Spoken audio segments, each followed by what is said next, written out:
en estudios anteriores algunos recursos con lo que cuenta el cristiano a la hora de sostener la lucha espiritual contra un enemigo bien organizado.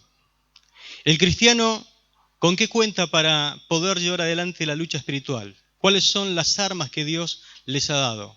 Las tenemos acá en la Biblia, en la palabra del Señor. Si usted prestó atención en todo lo que hemos estado viendo, el cristiano cuenta en primer lugar con la verdad. En segundo lugar cuenta con la justicia. En tercer lugar cuenta con la paz. Y hoy nos toca examinar el recurso de la fe. El Imperio Romano gobernó el mundo conocido por entonces por muchos siglos. Y a lo largo de los siglos fueron mejorando sus técnicas de combates. Para la época del Nuevo Testamento, donde el Señor estuvo caminando en esta tierra, ellos ya llevaban 7 siglos de experiencia bélica. Recordamos entonces que Pablo, en la finalización de la epístola a los Efesios, cuando está dando la conclusión a la carta, tiene en mente para hablar de los recursos con que cuenta el cristiano para su lucha diaria a un soldado romano frente suyo o al lado suyo. Es por eso que cuando nosotros leemos esa conclusión, tenemos que imaginarnos que Pablo es como que está haciendo una descripción de un soldado. Vayamos a Efesios capítulo 6, versos 10 en adelante, leemos lo siguiente. Por lo demás, hermanos míos, fortaleceos en el Señor y en el poder de su fuerza. Vestíos de toda la armadura de Dios para que podáis estar firmes contra las acechanzas del diablo. Porque no tenemos lucha contra sangre y carne, sino contra principados, contra potestades, contra los gobernadores de las tinieblas de este siglo, contra huestes espirituales de maldad en las regiones celestes. Por tanto, tomad toda la armadura de Dios para que podáis resistir en el día malo y habiendo acabado todo, estar firmes. Estad pues firmes, ceñidos vuestros lomos con la verdad y vestidos con la coraza de justicia y calzados los pies con el apresto del evangelio de la paz y sobre todo tomad el escudo de la fe con que podáis apagar todos los dardos de fuego del maligno. Amén. Hoy nos toca entonces ver la fe representada como un escudo. ¿Cómo era el escudo romano? Existían 3 clases de escudos que tenían los romanos. El primer escudo que podemos ver se llamaba parma, que era un escudo redondo y que era muy liviano y que se usaba para el combate, podríamos decir, cuerpo a cuerpo, o sobre los que iban en caballería también. Después tenemos el cetratus, que era un escudo intermedio pero ovalado, utilizados por las fuerzas auxiliares de infantería. Y después está el scutum. Era un escudo grande, rectangular, pero curveado. Tenía unos 1,20 m de alto por unos 75 de ancho, hecho de madera cubierto de piel pulida o de lino, siempre tenía algún revestimiento de metal, pero esta clase de cubierta tenía la característica de ser resbaladiza para poder evadir los golpes y sobre todo las saetas. El escudo que menciona Efesios capítulo 6, versículo 16, es el escutum, es decir, el alto. Un escudo servía para 3 propósitos. En primer lugar, para proteger al soldado. Inclusive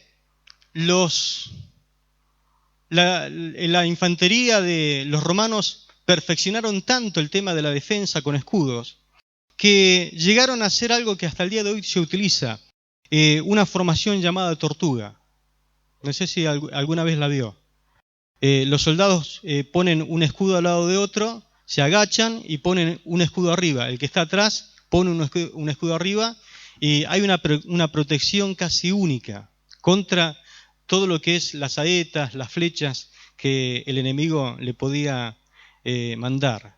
Y ellos avanzaban con esta formación tipo tortuga, podríamos decir como un acorazado de guerra. Ellos podían marchar y estaban casi exentos del peligro. No solamente servía para proteger el escudo, sino también para golpear. ¿Por qué? Porque no dejaba de ser liviano el escudo, pero siempre en el centro del escudo le ponían como media circunferencia de hierro, y con eso trataban de hacerle mal al contrincante, al oponente, y lo dejaban fuera de combate, es decir, que lo usaban también para golpear. Y en tercer lugar, el escudo servía para intimidar. Levantaban el escudo y en la otra mano tenía una lanza y golpeaban el escudo. Lo golpeaban. Imagínense una infantería de más o menos como 1000 personas haciendo ese ruido a guerra para intimidar al enemigo. Aparte de golpear el escudo con la lanza, emitían un grito de guerra. Todo lo hacían con el fin de intimidar al oponente, así lo podían confundir y el fin era justamente derrotarlos.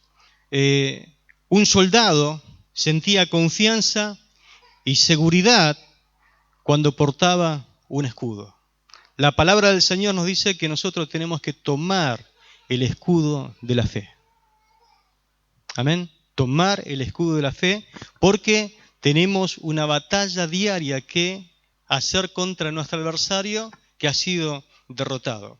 Así que yo con esta introducción quiero dar lugar a 3 preguntas que hoy quiero contestar. La primera, ¿qué tipo de fe representa el escudo en la carta a los Efesios? Vio que dice escudo de la fe. ¿Pero qué tipo de fe? ¿Qué tipo de fe? Aquellos que han hecho el seminario,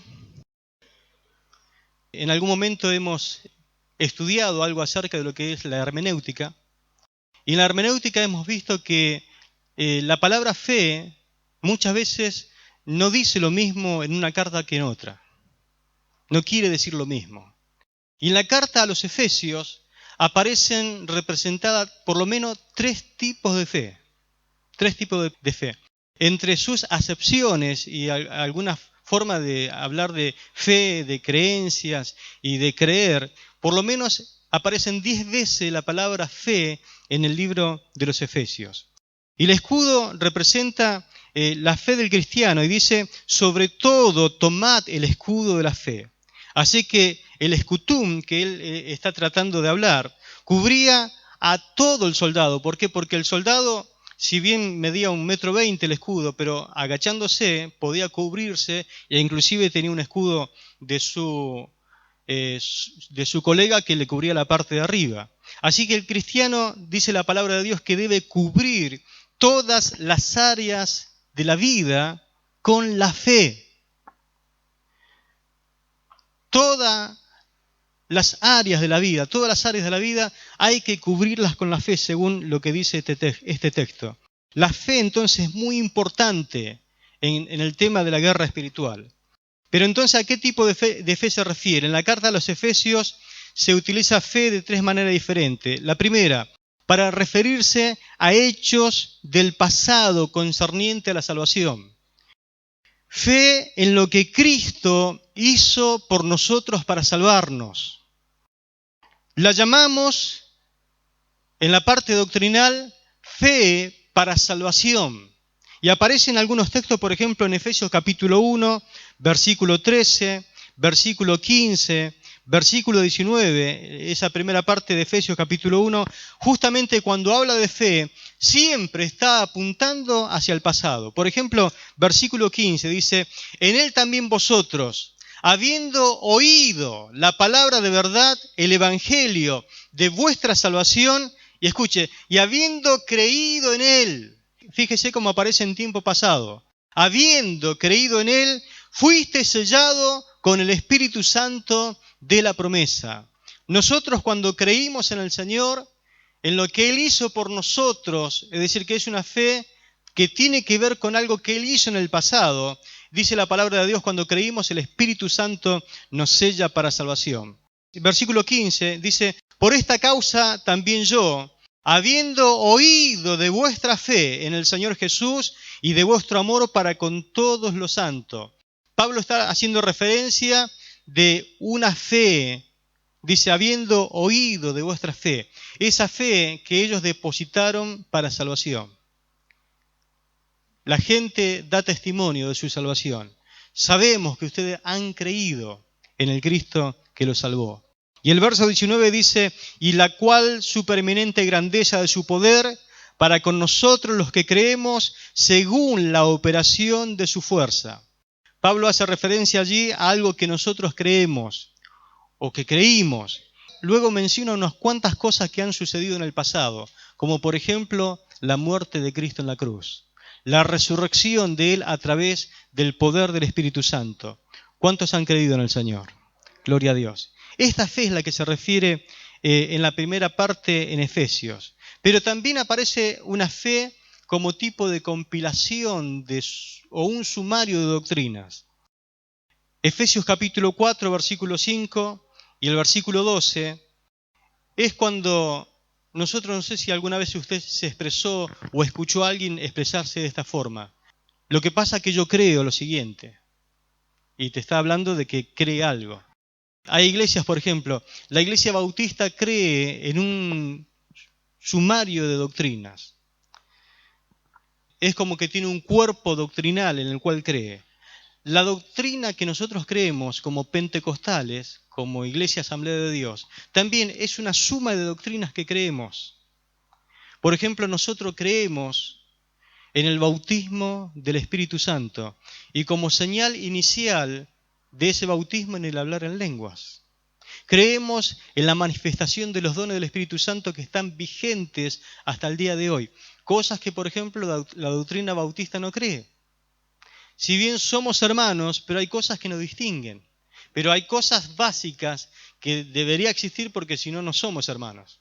Como por ejemplo, creemos en el sacrificio vicario de Jesús en la cruz del Calvario por nosotros. Creemos que Él nos redimió del pecado, nos salvó. Bueno, hay cosas que nos hermanan, pero hay cosas que también nos diferencian. Y aquí el apóstol Pablo está hablando de ese tipo de doctrina. Esto es lo que yo creo.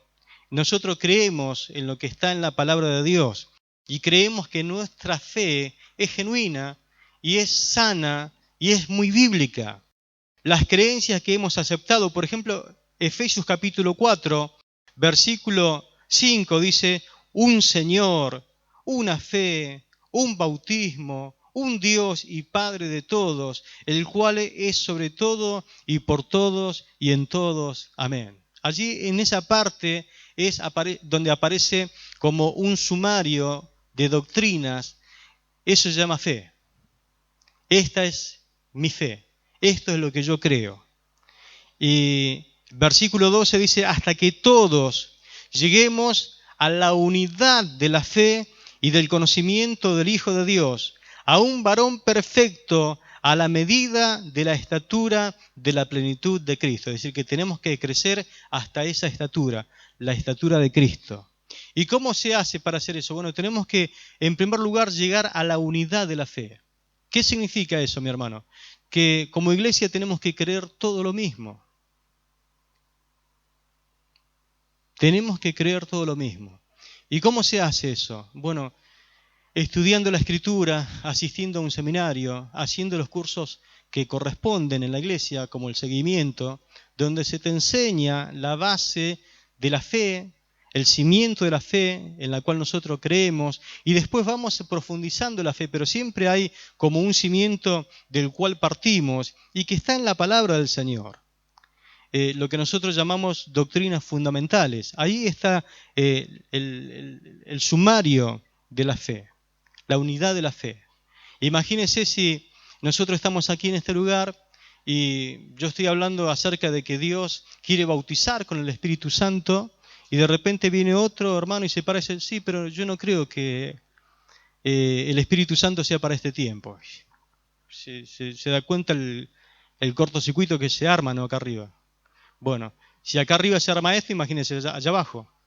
Entonces, por eso uno tiene que tener mucho cuidado, en primer lugar, a quién presta el púlpito, Y en segundo lugar, hay que tener el cuidado de que todos creamos lo mismo y que practiquemos lo mismo y que realmente defendamos también esa misma fe.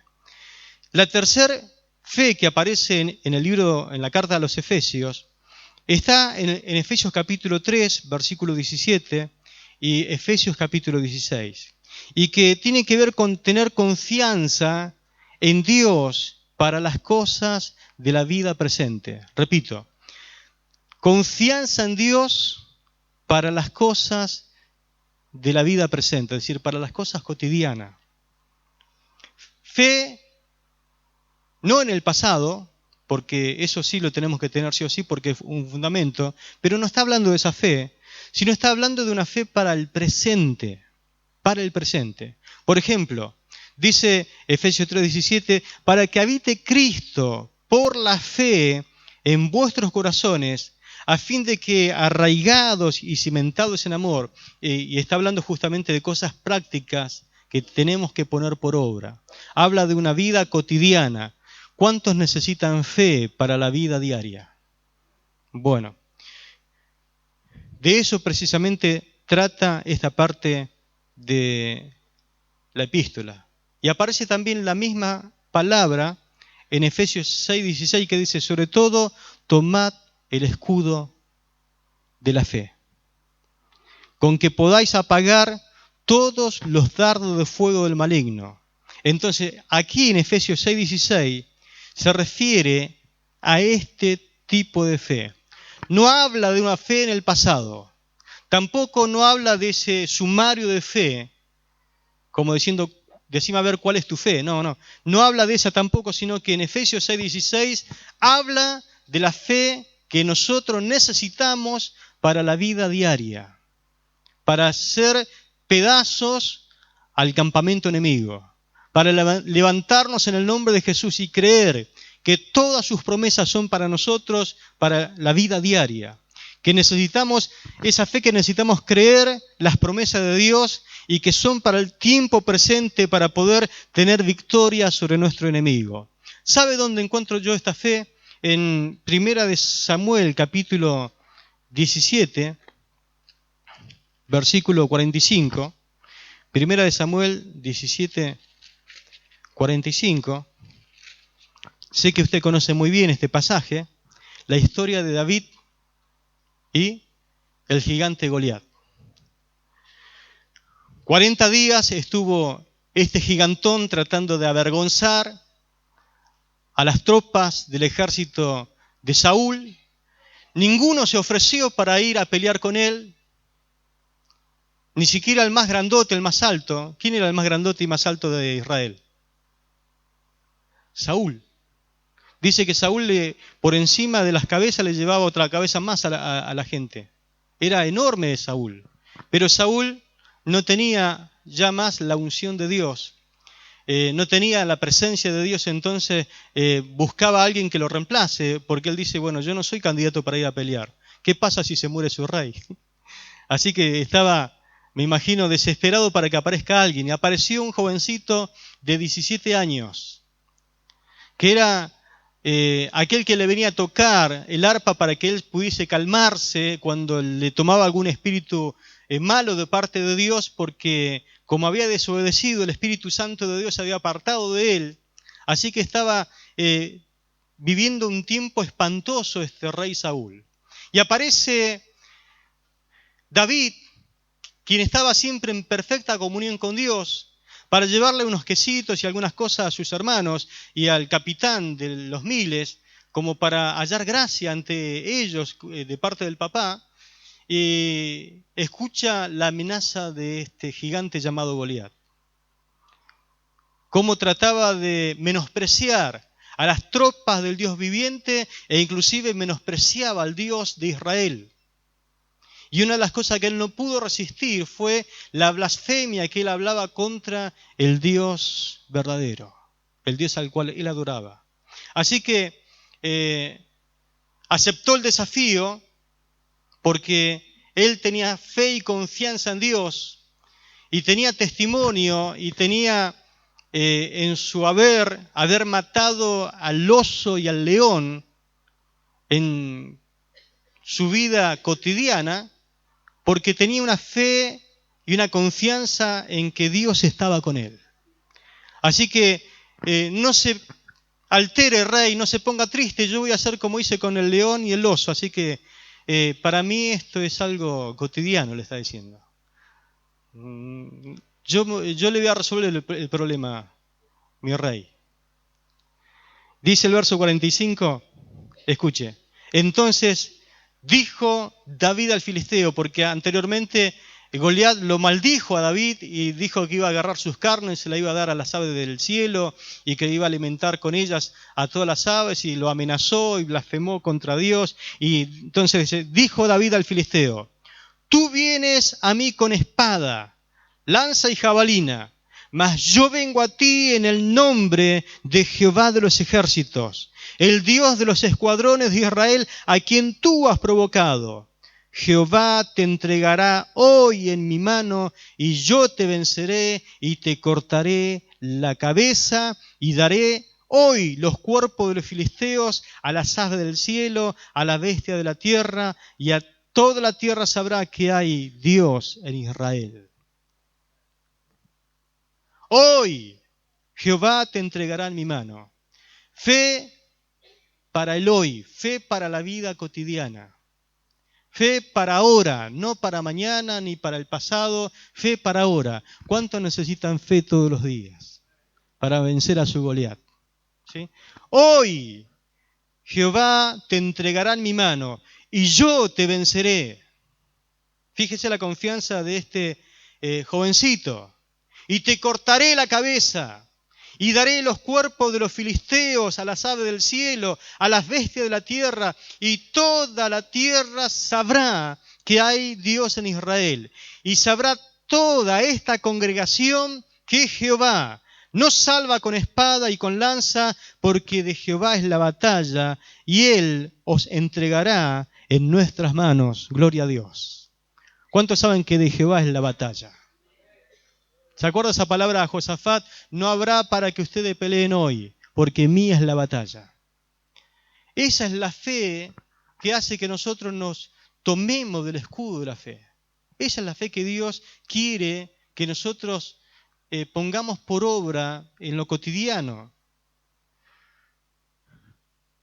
¿En quién depositas tu fe? Yo sé que muchos hemos depositado la fe en lo que Cristo hizo por nosotros en la cruz.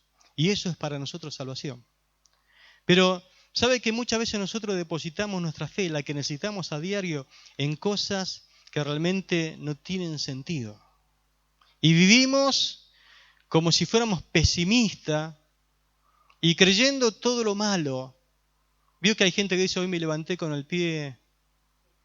¿Cómo? Lo sabe usted, ¿no? Con el pie izquierdo.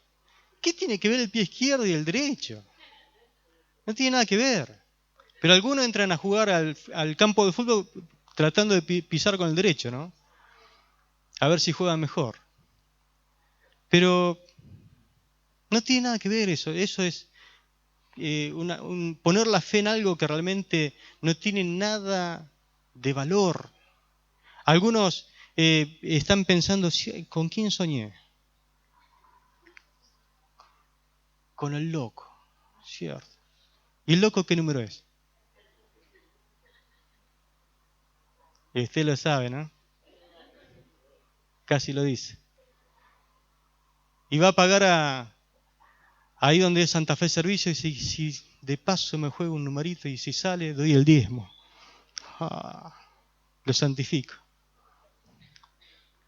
Cada cosa pensamos, hermano, y por ahí hasta algunos me han llamado. Dice, pastor, ¿qué pasa si yo gano la lotería? ¿Qué le respondo yo? Te ato, Satanás, y le cuelgo. Enmudece, diablo. Ponemos la fe en cosas que realmente no tienen un valor poderoso como el de nuestro Dios. Necesitamos fe, pero fe en las promesas de Dios. ¿Cuántos creen que lo que está prometido en Mateo capítulo 28, versículo 20 es para nosotros? He aquí, yo estaré con ustedes todos los días hasta el fin.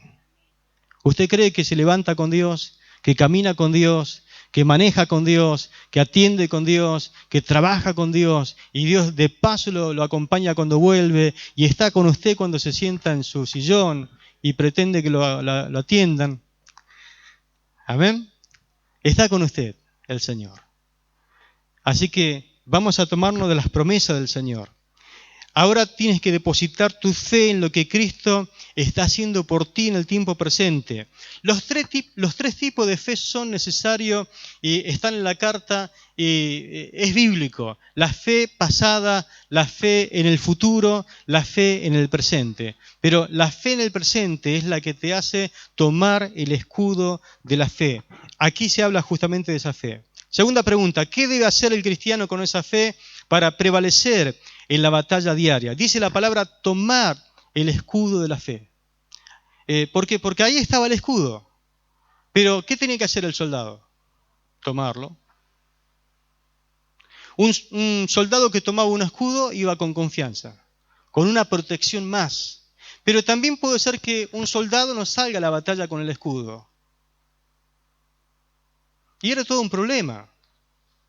Era todo un problema porque también las fuerzas enemigas se habían perfeccionado. La palabra más correcta en el griego para leer esta parte de Efesios 6:16 la tiene la Nueva Traducción Viviente, que dice así: además de todo, levanten el escudo de la fe para detener las flechas encendidas del diablo. Acá hay una acción que la Reina Valera no lo dice tan bien como esta versión, que es la Nueva Traducción Viviente. Levanten el escudo de la fe. Apropiense, pero levántenlo para protegerse. La idea es que el escudo sirva de algo y para eso hay que tomarlo y hay que levantarlo. De nada sirve tener el escudo si nosotros no lo levantamos. El cristiano es responsable de levantar entonces su fe. Dios no lo va a hacer por nosotros. Nosotros debemos hacerlo, tomar el escudo y levantar. Es decir, levanta tu fe. No es fe en cualquier cosa, repito, sino fe en las promesas de Dios. Fe en las promesas de Dios. Y el texto denota una acción continua. Dice la palabra del Señor: sobre todo, tomad el escudo de la fe para poder apagar los dardos de fuego del maligno. Nunca voy a poder apagar los dardos de fuego del maligno si primeramente no tomo el escudo de la fe. Por eso hay una acción que sigue a la otra. Primero se levanta el escudo y después recién se pueden apagar los dardos. Parece muy obvio, ¿no? Pero no parece para muchos. ¿Por qué digo esto? Porque ¿usted cree que el enemigo no le va a mandar dardos si usted no toma el escudo? Si toma el escudo le manda dardos, y si no toma el escudo también le manda dardos. Porque el diablo no juega a matar. Él te busca para matarte. Tomes o no el escudo, eso depende de tu protección. Pero acá la palabra de Dios nos dice que los dardos están, sí o sí van a caer sobre tu vida. Flechas encendidas como de fuego. Vienen sobre ti y el tema es que si yo tomo o no tomo el escudo para poder defenderme. Ahora, no podemos primeramente esperar que nos ataque para recién tomar el escudo. Acá la palabra me dice que tengo que tomar el escudo para estar preparado para ese día malo, para el día del ataque. Hay que estar preparados entonces antes que nos ataquen, si no, no sirve. Permítame ser un poquito repetitivo en esto. Si la palabra nos dice que tomemos el escudo y que nos preparemos porque el ataque viene, seamos obedientes. Créanme que yo atiendo a mucha gente que no entiende que el enemigo lo está atacando y que le ha mandado dardos de fuego sobre su cabeza, sobre su cuerpo, y no ha discernido que es el diablo. No entiende que es el maligno. Cree que es contra sangre y carne. Pero dice, es mi suegra. No, no es tu suegra. No es tu nuera, no es tu yerno, no es tu hijo. Es el enemigo que los utiliza. Y ahora te lo voy a demostrar con la palabra. Porque acá dice la Biblia que vienen dardos de fuego del maligno. Pero no es que el diablo te manda así como literalmente, ahora te lo explico. Entonces, para esto hay que entrenarse, porque vio que el ejército entrena, ¿no? Practica. ¿Qué practica? Las estrategias de defensa y de ataque. Bueno, acá hay que tomarse un tiempo y practicar y ser bastante ágil con el tema de ponernos el escudo. Hay que entrenar. Para eso sirve el entrenamiento. ¿Y cómo hago con esto? Y hay que ocuparse en la fe. Repito, hay que ocuparse en el tema de la fe. Hay que saber manejar la estrategia de la fe, porque es la fe la que te va a proteger. Y para que la fe sirva, hay que edificarla. Hay que edificarla. Por ejemplo, ahora en este momento, usted está edificando la fe. Porque se está congregando y cumpliendo la voluntad de Dios. Su fe hoy sale de este lugar edificada. Pero lo que hoy recibiste, mañana te sirve muy poco. Mañana nuevamente hay que entrenar el tema de la fe para estar bien activo en el tema de la protección. Tercera y última pregunta. ¿Por qué razones debemos cubrirnos totalmente con la fe? Las fuerzas de inteligencia de guerra idearon ante el insuperable escudo romano lanzar dardos encendidos con brea. ¿Veo cuando usted moja la flecha en brea, le prende fuego? Es algo terrible, ¿no? El estrago que puede hacer. Ahora, la estrategia romana fue entonces mojar en agua durante mucho tiempo al escudo. Recuerde que el escudo estaba hecho de madera, pero aparte estaba recubierto muchos de piel o otros con lino. Entonces, cuando había cambio de guardia, depositaban los escudos en agua, los remojaban mucho tiempo en agua. Cuando les tocaba nuevamente asistir al campo de batalla, tomaban ese escudo que estaba totalmente impregnado en agua. Por eso dice la palabra que ese escudo puede apagar los dardos de fuego del maligno. Un escudo bien mojado llegaba a apagar dardos encendidos. Para que tu fe entonces pueda apagar los dardos de fuego del maligno sobre tu vida, debe estar saturada o impregnada en agua. ¿Qué simboliza el agua en Efesios?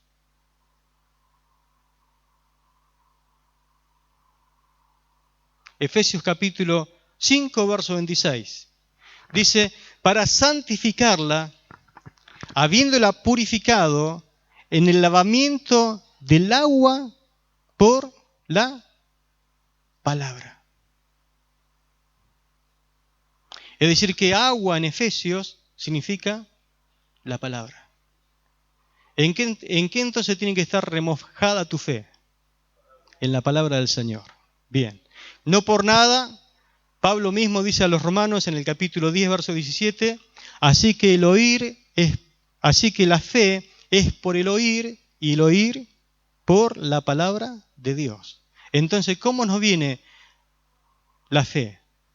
Por el oír la palabra de Dios. Entonces, lo que estamos haciendo en esta noche está perfecto. Oír la palabra de Dios. Remojar la fe en la palabra de Dios. La fe sin palabra es débil.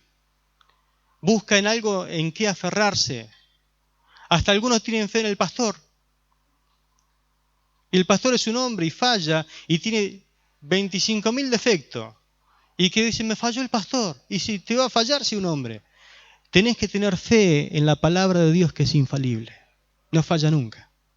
Amén, no falla la palabra. El pastor tiene que creer y aferrarse y sujetarse a la palabra de Dios. Porque también es hombre y puede fallar, pero tiene que aferrarse a la palabra de Dios. Y todos juntos tenemos que aferrarnos a la palabra de Dios. Entonces, ¿por qué debemos cubrirnos totalmente con la fe? Hay varias razones. La primera, está inteligentemente diseñado el escudo para discontinuar los ataques del enemigo. Era tan bueno el tema del escudo que a veces venían flechas y eran como que se resbalaban. Y así tiene que ser la fe del cristiano. Tenemos que tomarnos de este escudo que está inteligentemente dado por Dios a nosotros. Por ejemplo, se dice de un héroe, de un soldado romano, un centurión, que se llamaba Casio Escaeva. No le ponga por favor a su hijo, pero dice que él defendió su posición sin ceder, aguantando 120 flechas enemigas clavadas en su escudo. Si él no tenía escudo, ¿dónde iban esas 120 flechas? ¿Es importante o no es importante el escudo? Él salió herido, pero 120 la detuvo el escudo. Pero se convirtió en un héroe nacional. Defendió su posición. Y lo mismo nos va a pasar a nosotros. Hermano, ¿usted cuántos dardos cree que el enemigo le lanza por día?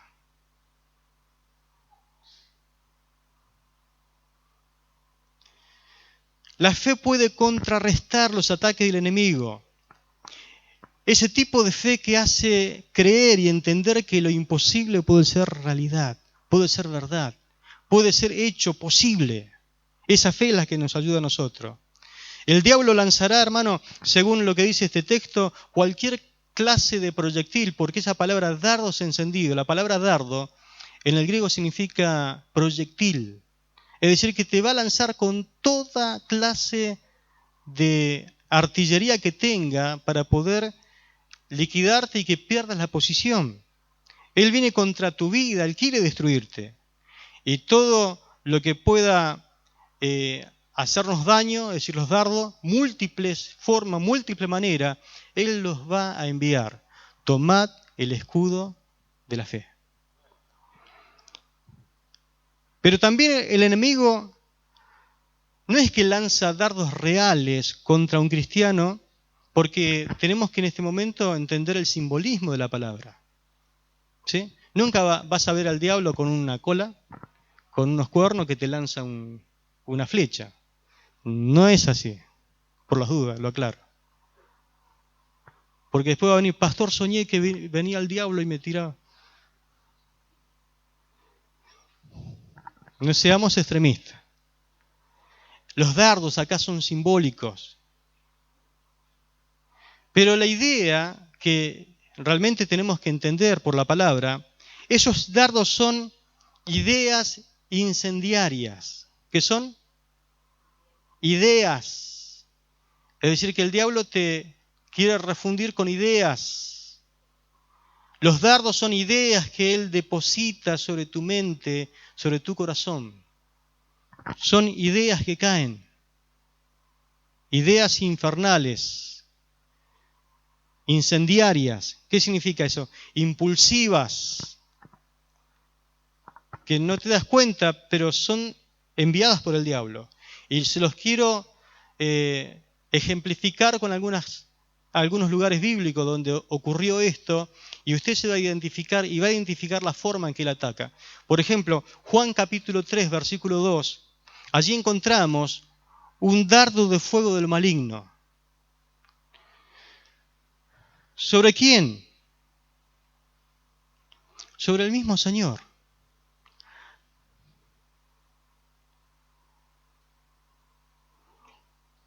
¿Y a quién le lanzó ese dardo que no pudo identificarlo? Un tal Judas Iscariote. ¿Vio que la Biblia dice que Satanás lo poseyó a Judas? Literalmente fue como que el diablo tomó posesión de él. Pero mire qué interesante esta palabra. Juan 13:2. Y cuando cenaban, vio que hoy estamos haciendo la cena del Señor, ¿no? Cuando cenaban, como el diablo ya había puesto en el corazón de Judas Iscariote, hijo de Simón, que le entregase, y ahí está el dardo, no sé si lo identificó. Dice, como el diablo ya había puesto, permítame sugerirle para que usted entienda, ¿qué puso? Una idea. ¿Cuál fue la idea que le puso? Entregar a su maestro. Vio que ahí aparece un hermano y dice, tengo una idea, hermano. Tengo una idea. ¿Cuál es la idea? A ver. En el corazón de Judas apareció una idea. ¿Y cuál fue la idea? Claro, porque vio que a veces que nosotros no interpretamos, no deducimos, no vamos a la palabra. Tenemos a un Jesús que literalmente cumplió todo lo que la Escritura dice. ¿Y qué pasa? Que en ese momento ellos estaban bajo el imperio romano. Y claro, quizás estoy solamente sugiriendo, no es que tengo lo que realmente es. Pero quizás Judas pensó, pero nosotros necesitamos otra clase de líder. Quizás este no sea, este es uno más, así que lo voy a entregar. Este no es el Mesías verdadero. Y vaya a saber lo que pensó o lo que había en su corazón que no pudo sacárselo de encima. Pero la Biblia dice que el diablo sembró una idea y la idea fue que realmente él entregase. La última cena, hermanos, fíjese el momento inclusive hasta espiritual que estaban viviendo, pero aquí estaba Satanás poniéndole algo en el corazón. Podemos estar en el mejor momento del culto, en el mejor momento de la adoración, en el mejor momento de la administración y alguno por ahí dándole el corazón al diablo, dándole lugar al diablo para que él siembre una idea diabólica. ¿Me va siguiendo? La idea traicionar a Jesús. Así trabaja el diablo. Eso es un dardo de fuego del maligno. Te lanza ideas para que dudes de la capacidad del líder, de la capacidad de su divinidad, en este caso Jesús. Ahí estaba Judas que no podía sacarse eso de encima. Otro ejemplo, Hechos capítulo 5, versículo 3.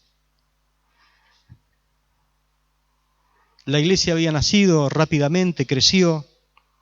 De repente había mucha gente que traía sus ofrendas a los pies de los apóstoles. Vendían, dice, sus casas y el resultado de la venta lo depositaban a los pies de los apóstoles para, claro, la extensión del evangelio, para hacer la obra del Señor. Y claro, esta gente tenían un gran reconocimiento de toda la multitud de los creyentes como una especie de hermanos súper entregados al Señor y que eran dignos de ser honrados por semejante sacrificio. Y dice la Biblia que un matrimonio también vendió su propiedad. Y vamos a suponer que la vendió en $50,000. Y dijo, pero tanta plata vamos a llevar a los pies de Pedro y de Juan y de los apóstoles. Digamos que la vendimos en 25,000. Nos quedamos 25,000 y le decimos que, bueno, vendimos el precio de la propiedad porque también nos gusta la honra y el aplauso de la gente. Así que fueron a los pies de los apóstoles, depositaron la ofrenda y cuando la estaban depositando, dice la palabra que Pedro dijo lo siguiente: Ananías, ¿por qué llenó Satanás tu corazón para que mintieses al Espíritu Santo y sustrajeses del precio de la heredad? ¿Quién puso esa idea en ese matrimonio?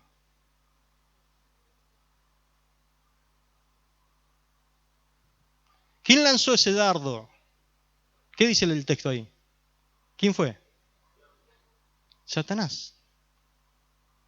Entonces, ¿por qué llenó Satanás tu corazón? Esos son dardos del fuego del maligno, que cuando no lo sabemos discernir, hacemos cosas que realmente, bueno, eso lo llevó a la muerte, ¿no? Porque en ese mismo instante murió Ananías, después entró la mujer. Cuando entra la mujer dice, Pedro, ¿en cuánto vendiste la casa? 25,000. Cayó muerta. No había nada de malo en traer una ofrenda. El tema era, lo malo era que querían aparentar una cosa que realmente no eran tan buenos como ellos querían vender a la gente, ¿no? Quisieron mentir para aparentar una cosa y en realidad era otra. Satanás llenó su corazón. Mentí si total nadie se va a dar cuenta. Si mentís, ¿quién se va a dar cuenta? Si traes la mitad, ¿quién se va a dar cuenta? ¿Usted cree que Dios sabe todas las cosas? Bueno, por lo menos 3 sí.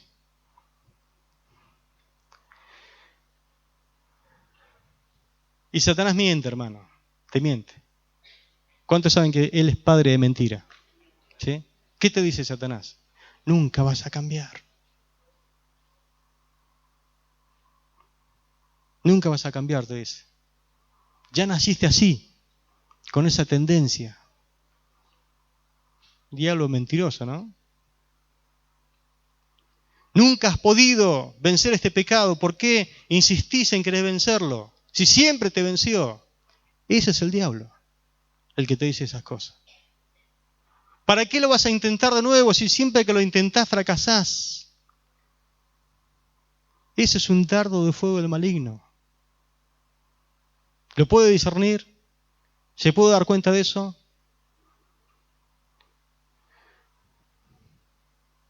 Él te miente y te hace mentir.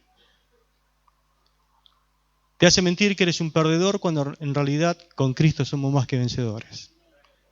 Te hace creer que eres un supercampeón cuando a lo mejor estás tremendamente derrotado. Pero te miente, te hace mentir. Segunda de Corintios 11:3 dice la palabra: me temo que como la serpiente con su astucia engañó a Eva, vuestros sentidos sean de alguna manera extraviados de la sincera fidelidad. Mi hermano, me tomo este tiempito para saber y explicarle esto. ¿Cómo es que los dardos actúan? Porque hay veces que nosotros no nos damos cuenta de esto. Y creemos que realmente es así literal, que viene un diablo y te manda un dardo. No. Satanás es astuto y utiliza estas cosas. La serpiente aquí, ¿quién es? Satanás. Dice que usa de astucia. Y aquí Pablo directamente dice que los dardos son enviados a la mente. Él lanza sus ataques a tu manera de pensar, pero también aquí el texto habla de en tu manera de sentir.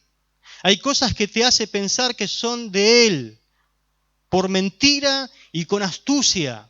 Y te hace sentir cosas que realmente no tenés que sentir ni las tenés que experimentar, porque te la hace querer experimentar y sentir de esa forma. Entonces Él se lanza contra la mente, contra la forma de pensar, contra la manera de sentir, con los sentimientos. Por palabras que te dicen la gente. Aquí dice la Biblia que Satanás engañó a Eva en forma de serpiente, pero hoy no te va a aparecer una serpiente, una cobra hablándote. Hoy el enemigo utiliza personas, pero siempre, cada vez que lo hace, utiliza personas. Te va a aparecer alguien hablándote en la radio o hablándote en la televisión o hablándote, tomándote un mate o un café con alguien, pero alguna persona te va a tratar de meter algún argumento diabólico para que pienses sus pensamientos y para que sientas lo que él te quiere hacer sentir. El diablo utiliza personas que te digan cosas que afecten tus pensamientos y terminen afectando tus sentimientos o emociones. ¿Se acuerda la primera predicación que di? Que una acción tiene que ver siempre con un pensamiento enredado con un sentimiento. Y se comete una acción. Y el diablo trabaja en todas esas áreas. ¿Y cómo lo hace? A través de alguien que te dice algo. Bien aparece alguien y te dice: qué hermosa que sos. Me encanta tu cabello y tu forma de arreglarte. Le está diciendo a una chica, ¿no? Resulta que es una chica es la que se lo dice. Y dice: pero ningún hombre me dijo eso. O aparece un hombre y está ahí: qué bien que te arreglás, che, pero la verdad que tenés una falla terrible. Y es un hombre que te está diciendo. O si diablo inmundo. Y mi esposa me dice eso. ¿Se da cuenta? Le trabaja en la mente, le trabaja en las emociones. Dice, ¿y si pruebo? Como dijo uno. ¿Y si pruebo a ver qué pasa?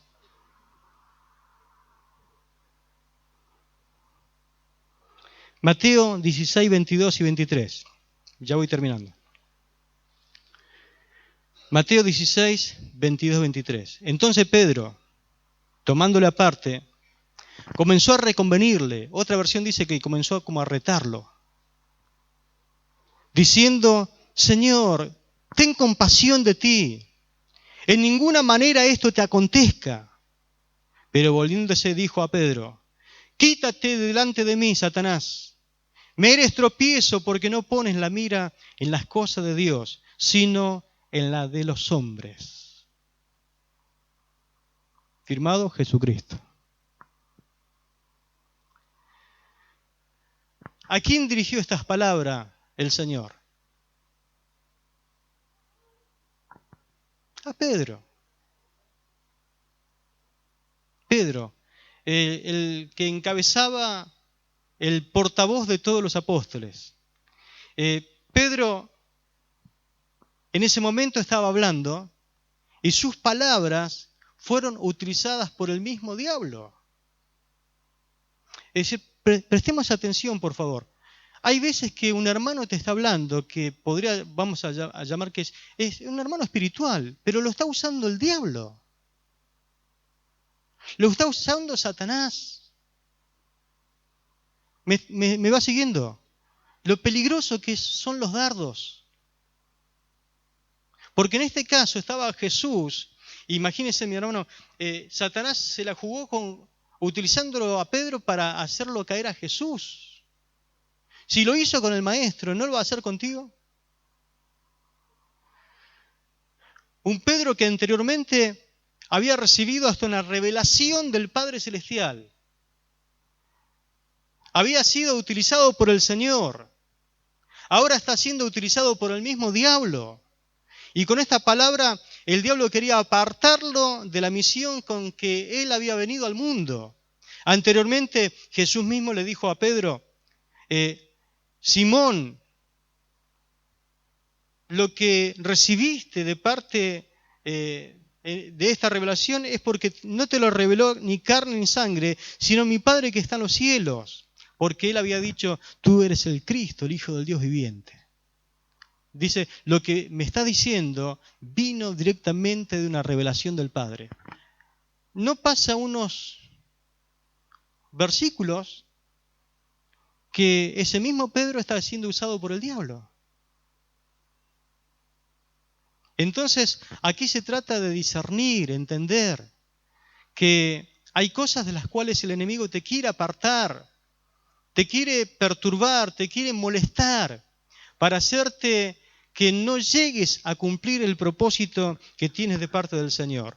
Y el Señor la tenía bien clara. Él sabía que no tenía que esquivarle al sufrimiento, ni al dolor, ni a la muerte de la cruz. Por lo tanto, cuando él escuchó esas palabras del mismo Pedro, porque Pedro le está diciendo, no mueras nunca, maestro, no tenés que ir a la cruz. Y claro, que el diablo lo que menos quería que Cristo muriera en la cruz.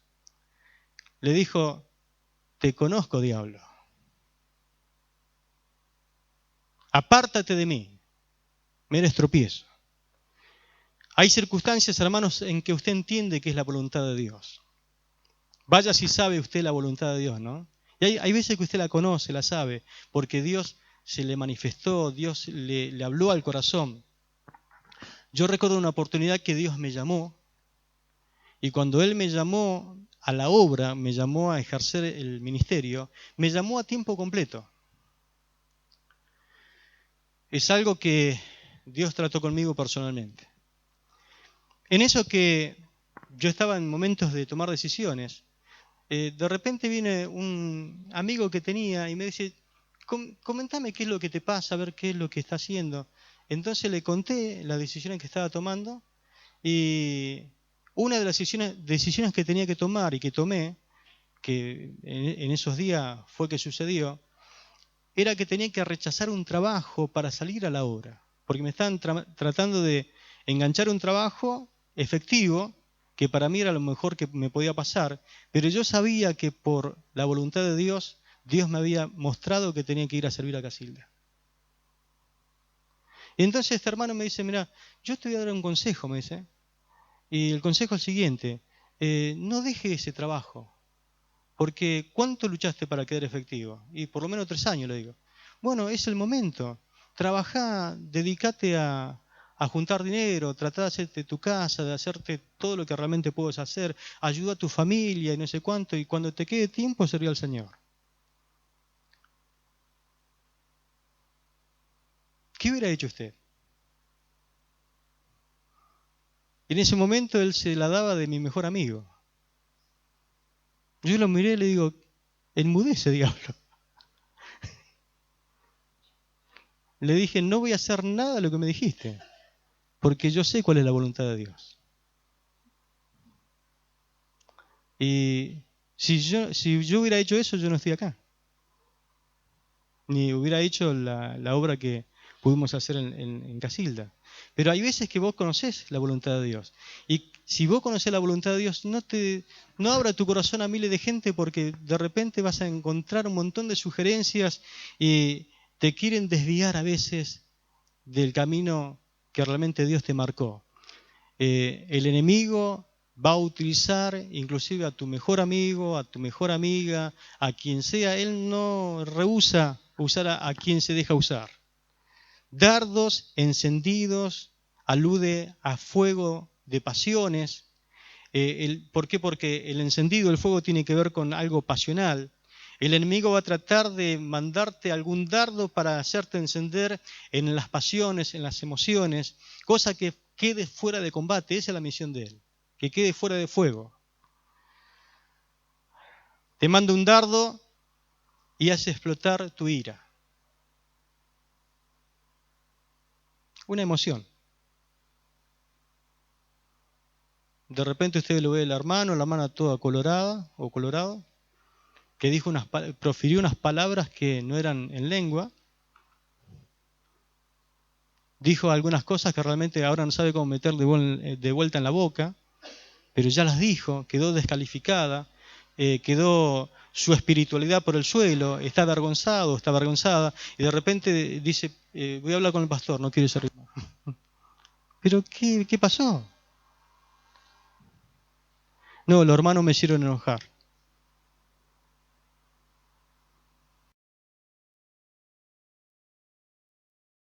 Enojo, gritería, pleitos, miedo. Hay gente que tiene una cosa y tiene otra, ¿no? Porque puede ser muy, muy valiente en alguna cosa, pero tiene miedo, depresión, nos sentimos frustrados en algunas cosas.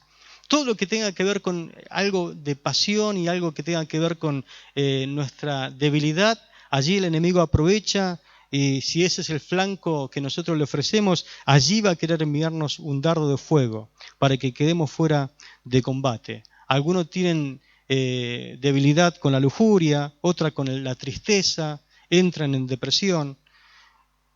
Mi hermano, fortalece tu fe en la verdad de Dios.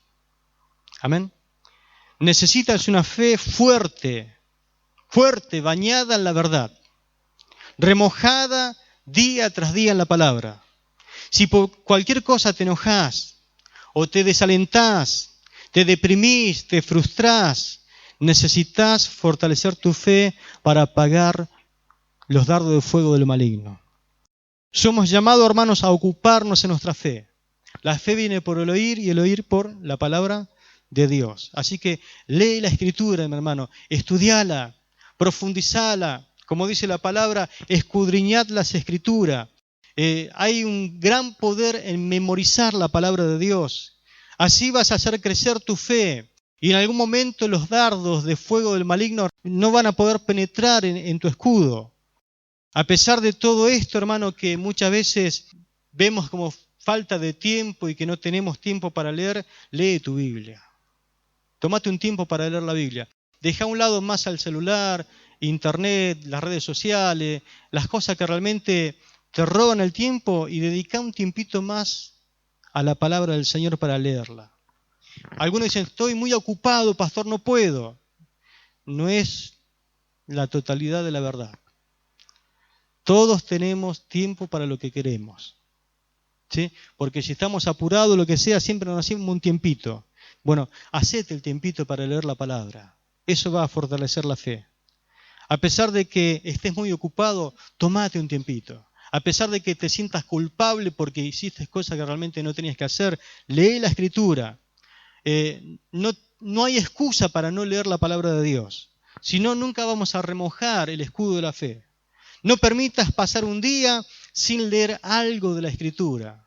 Aunque sea última hora, cuando te vas a acostar, tómate un tiempito para leer la palabra del Señor. Para que cuando venga el dardo encendido, tu fe te pueda ayudar. Gloria a Dios. Cuando venga un dardo de fuego del maligno, a manera de idea, a manera de pensamiento, a manera de alguna palabra de algún amigo o alguna amiga, puedo decir, a ver un momento, a ver, pará. A ver, ¿qué dice la Escritura con relación a esto? Y el dardo se apaga. Amén.